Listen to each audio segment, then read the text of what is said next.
never thought I'd crave a man's touch again after losing my husband. But loneliness has a way of making you do things you never imagined. For 3 years I lived in a house that felt too big, too empty. The silence was the loudest thing in my life. At night I would curl up in bed, holding onto the pillow, pretending it was something more. Anything to fill the aching void inside me. Then he moved in next door. His name was Jake. A man built like a mountain. Tall, broad shoulders, thick arms that could make a woman feel safe and small at the same time. He was younger than me, maybe by 10 years, but he carried himself with quiet confidence. Always shirtless when mowing the lawn. His tanned skin glistening under the sun. I tried not to stare, but my body betrayed me. First I told myself it was nothing. Just admiration, nothing more. But then one evening I caught him watching me. It was late, the sun barely clinging to the horizon. I had stepped outside with a glass of wine, lost in thought. When I looked up, I saw him leaning against his truck, eyes locked on me. My heart skipped. He didn't look away. Didn't pretend it was accidental. He wanted me to notice. I turned quickly and went inside, but the damage was done. That night, for the first time in years, I dreamt of a man's hands on my body. The next day I tried to act normal. I went about my routine. Grocery shopping, cleaning, pretending I wasn't unraveling. But as fate would have it, Jake was outside, working on something near his garage. "Morning," he said, his deep voice rolling through me. "Morning," I replied, trying to keep my tone light. He nodded toward my house. "Need anything fixed around there?" I shook my head too fast. "No, everything's fine." He smirked like he knew I was lying. The truth was, my porch light had been out for weeks, and I had no idea how to fix it. That night, as I sat in the dim glow of my living room, there was a knock at the door. I opened it to find Jake standing there, holding a light bulb. "Figured I'd help," he said, stepping inside before I could answer. His body was too close as he reached up, his arm brushing against mine. The scent of sweat and cologne filled my senses. My breath hitched, and for a moment I forgot how to move. "There," he said, flicking the switch. Light flooded the room, but all I could focus on was the warmth radiating from him. I wanted to step back, but I didn't. Neither did he. And in that heavy silence, something shifted between us. I swallowed hard. "Thank you." His eyes lingered on me, dark and knowing. "Anytime." Then he walked out, leaving me breathless. I closed the door, my heart pounding. This was dangerous.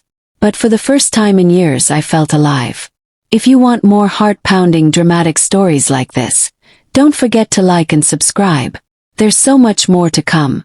I tried to ignore it. Tried to push it down, pretend it wasn't there. But every time I saw Jake, my body reacted before my mind could stop it. Started with small things. The way my breath caught when he passed by my window. The way my pulse quickened when I heard his truck pull into the driveway. I found myself lingering outside more, hoping for an accidental run-in. And then one night I saw something I shouldn't have. It was late. I had stepped outside to take the trash to the curb when I heard a faint grunt coming from Jake's backyard. Curiosity got the best of me, and I peeked through the gap in the fence. There he was, shirtless, sweating. His massive arms flexing as he lifted weights under the dim porch light. I should have looked away, but I couldn't. My throat went dry as I watched his muscles tighten with each movement. The way his back tensed. The deep, steady breaths he took. My fingers tightened around the trash can. My legs suddenly weak. Then he stopped, turned, and looked right at me. I gasped and stumbled back, my heart pounding. I rushed inside, pressing my back against the door. Did he see me? Oh God, he definitely saw me. The next morning I avoided him. I peeked outside before stepping onto the porch, checking if his truck was gone. But I wasn't so lucky. He was there, waiting. "Morning," he said, his voice smooth, unreadable. "Morning," I mumbled, keeping my eyes down. "Sleep well." Froze. The heat rushed to my face, and I knew he knew. I forced a smile. Of course. His lips curled into a smirk. "Good." I turned quickly, heading back inside, but before I could shut the door, his voice stopped me. Need help with anything? I hesitated. The right answer was no. The safe answer. But I was tired of being safe. Actually, my sink has been dripping. He raised an eyebrow. I'll take a look. Minutes later, he was in my kitchen, crouched under the sink. I stood behind him, pretending to check my phone, but really, I was watching the way his muscles flexed with every movement. You're staring, he said, his voice amused. I jolted. I am not. He chuckled and turned his head slightly. I don't mind. My stomach clenched. I had to get out of there. I'll be in the living room. I sat on the couch, gripping a throw pillow, my mind racing. What was I doing? This was dangerous. Stupid. But I couldn't deny how alive I felt when he was near. A few minutes later, he walked in, wiping his hands on a rag. All fixed, he said. I swallowed hard. Thank you. He took a step closer. Then another. I held my breath. But just before he got too close, he smirked and walked toward the door. See you around, widow. Then he was gone. I exhaled shakily, pressing my fingers to my lips. This was getting out of control, and I didn't want to stop it. Like what you're hearing. Subscribe now for more stories filled with tension, passion, and secrets waiting to be uncovered. The storm rolled in late that night, wind rattling the windows, rain pounding against the roof. I sat on the couch, wrapped in a blanket, staring at the flickering candlelight. The power had gone out an hour ago, leaving the house dark and eerily quiet. Then came the knock. A deep, heavy sound against my front door. My heart jumped into my throat. I knew who it was before I even opened it. Jake stood there, his massive frame drenched from the rain. His soaked t-shirt clinging to every sculpted muscle. His dark eyes locked onto mine, and for a long moment neither of us spoke. You okay? He asked, voice low, steady. I nodded, gripping the doorframe. Power's out. Yeah, mine too. He ran a hand through his wet hair. Figured I'd check on you. Something about the way he said it sent a shiver down my spine. I stepped back. Come in. He didn't hesitate. He walked past me, his body radiating heat despite the cold outside. I shut the door, but I didn't turn around. I needed a second to breathe, to think. This was a bad idea. But when I finally faced him, he was already watching me. The air between us was thick, charged with something neither of us wanted to name. The only light came from the candles on the table, casting shadows over his strong jawline, his broad shoulders. I saw you watching me, he said suddenly. My stomach flipped. What? The other night. When I was lifting. His lips quirked into a smirk. You didn't look away. He crawled up my neck. I didn't mean. He took a step closer. You wanted to watch. I swallowed hard, every nerve in my body screaming at me to move, to speak, to do anything but stand there frozen under his gaze. But I didn't move. And I didn't deny it. His chest rose and fell with slow, measured breaths. I could smell the rain on his skin, mixed with something deeper, something purely him. I think about you, he murmured. My knees nearly gave out. I gripped the back of the couch, my fingers digging into the fabric. You shouldn't. I know. He took another step, close enough that I could feel his warmth, even in the cool, damp air. Close enough that if I reached out I could touch him. I did. My fingers brushed over his forearm, and his breath hitched. It was the smallest touch, but it was enough to break something inside both of us. 1 second I was standing there, trembling. The next, his hands were on my waist, his body pressing against mine. Gasp.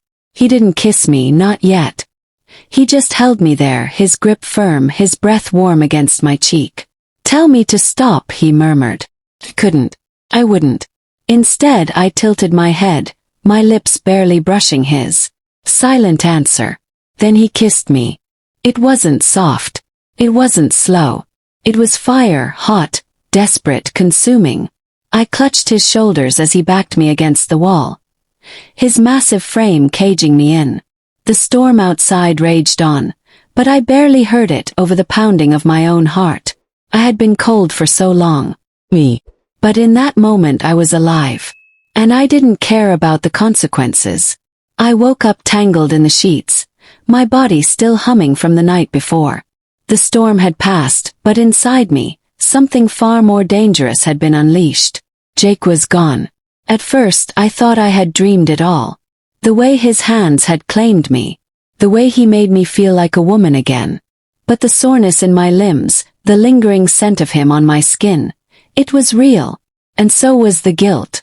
I sat up, pressing my hands to my face. What had I done? This wasn't supposed to happen. I was supposed to be grieving, supposed to be a widow mourning her husband. Not a woman sneaking around with the man next door.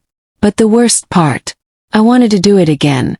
I tried to shake it off, tried to go back to my normal routine. I cleaned the house, did the laundry, even baked a pie just to keep my hands busy. But none of it worked. My thoughts kept drifting back to Jake, to his touch, his mouth, the way he had looked at me like I was the only woman in the world. By the afternoon, I had convinced myself it was a one-time thing. Mistake. I just had to avoid him, let the fire burn out on its own. Then I saw him. I was at the grocery store, standing in the produce aisle, when I felt his presence before I even turned around. "Hey, widow!" I stiffened. Slowly I turned to face him. He was leaning against the cart, looking at me like he knew exactly what was running through my mind. My mouth went dry. "Jake." His lips curled into a smirk. "You avoiding me?" I swallowed. "I've just been busy." His eyes flicked down my body, slow and knowing. "You look good today." I should have walked away. Should have ended it right there. But instead I whispered, "So do you." His smirk deepened. He took a step closer, his voice dropping low. "I can't stop thinking about last night." A shiver ran down my spine. "Jake, tell me you don't want it again." I opened my mouth, ready to say the words, to end this before it got out of hand. But I couldn't. I wouldn't. Instead, I let the silence stretch between us, my breathing uneven. His dark eyes searched mine, waiting. Then he leaned in, his breath warm against my ear. "I'll be home tonight." He didn't wait for a response. He just walked away, leaving me standing there, heart hammering, body aching for something I had no business wanting. I should have gone home and locked my doors. Instead, I found myself staring at the clock all evening, counting down the hours. By the time the sun set, I knew the truth. I wasn't going to stop. I couldn't. And when I finally stepped outside, walking toward his house under the cover of darkness, I knew there was no turning back. If you're hooked, don't forget to like and subscribe for more stories filled with passion, secrets, and temptation. I knew this moment would come. The moment when the fire between Jake and me would burn too hot, too wild, when the weight of our secret would press down on me until I couldn't breathe. But that didn't stop me from going to him. That night, I slipped out of my house like a thief in the dark. My pulse pounded with every step across my yard, my body already burning with need. When I reached his door, I didn't even knock. I didn't have to. Jake was waiting. He pulled me inside without a word, his hands rough and demanding. The second the door shut, I was against the wall, his mouth on mine, his body pressing me into the wood. It wasn't gentle. It wasn't sweet. It was raw, desperate, like we both knew this was spinning out of control, but neither of us cared enough to stop it. I should have felt shame. But all I felt was alive. When I woke up, sunlight streamed through the blinds, casting long golden lines across the bed. Jake lay beside me, his arm draped over my waist, his breathing deep and steady. For a moment I allowed myself to stay there, to pretend this was something real, something that could last. Then reality crashed down. What the hell was I doing? I slipped out of bed, careful not to wake him, and quickly pulled on my clothes. But as I reached for the door, his voice stopped me. Running again. Froze. Slowly I turned to face him. He was sitting up now, the sheets pooled around his waist. His dark eyes locked onto me. I need to go, I said weakly. He leaned back against the headboard, watching me like he could see right through me. You always do. I swallowed hard. This isn't right. His jaw tensed. Felt pretty damn right last night. I shook my head, my chest tight. Jake, this can't keep happening. Something flickered in his gaze. Something dangerous. He swung his legs over the side of the bed. His massive frame looming over me even from across the room. You don't get it, do you? He murmured. Get what? He stood, taking a slow, deliberate step toward me. You keep pretending this is some mistake, but we both know you're gonna come back. I opened my mouth to argue, but nothing came out. 'Cause he was right. I would come back. Because no matter how wrong this was, no matter how much I tried to fight it, I needed him. For the next few days, I did everything I could to stay away. I buried myself in chores, ignored his texts, even avoided looking at his house when I passed by the window. But the universe had other plans. I was in my backyard, watering my plants, when I heard her voice. Such a nice day, isn't it? I turned sharply to see my neighbor, Mrs. Thompson, standing by the fence. She was the kind of woman who knew everything about everyone, and wasn't afraid to spread it. I forced a smile. Yes, it is. Her gaze flicked toward Jake's house, then back to me. Saw you coming home late the other night. My heart stopped. I gripped the watering can tighter. Oh! She smiled, but there was something sharp behind it. Guess it's nice having someone to keep you company, huh? Blood roared in my ears. Was she guessing? Or did she know? I forced a small laugh. I don't know what you mean. She hummed, clearly unconvinced. Well, people talk. I held my breath. And just like that, she turned and walked away, leaving her words hanging in the air like a noose around my neck. I rushed inside, my hands shaking. My stomach churned. Had she seen us? Did other people know? This was a small town. Whispers spread like wildfire. If people started talking, if someone found out, I couldn't do this. Had to end it. That night I went to Jake's house. Not for passion. Not for heat. For closure. When he opened the door, his smirk faltered the moment he saw my face. What's wrong? I stepped inside, arms wrapped around myself. People are talking. His expression darkened. Who? Mrs. Thompson. Probably others. I swallowed hard. Jake, this has to stop. He stared at me, his jaw tight. You don't mean that. I do. Silence stretched between us. Then he let out a humorless chuckle. So that's it. You get scared and you run. Tears burned my eyes. This was never supposed to happen. But it did. He took a step closer, voice low and dangerous. And you loved every second of it. I shook my head, trying to ignore the ache in my chest. I can't. His eyes locked onto mine, searching for something. Maybe hope, maybe a lie. Then finally, he exhaled sharply and nodded. Fine. I hesitated, waiting for him to fight, to stop me. But he didn't. So I turned and walked out. I didn't look back. Days passed. Then weeks. I stayed away. I ignored the ache inside me, the temptation to knock on his door just one last time. But every night I lay in bed, staring at the ceiling, my body craving his touch, my heart warring with itself. Because the truth was, I wasn't just lonely anymore. I was empty. And I didn't know if I'd ever feel full again. If you enjoyed this story, don't forget to like and subscribe for more passionate, unforgettable tales. There's always another secret waiting to be uncovered.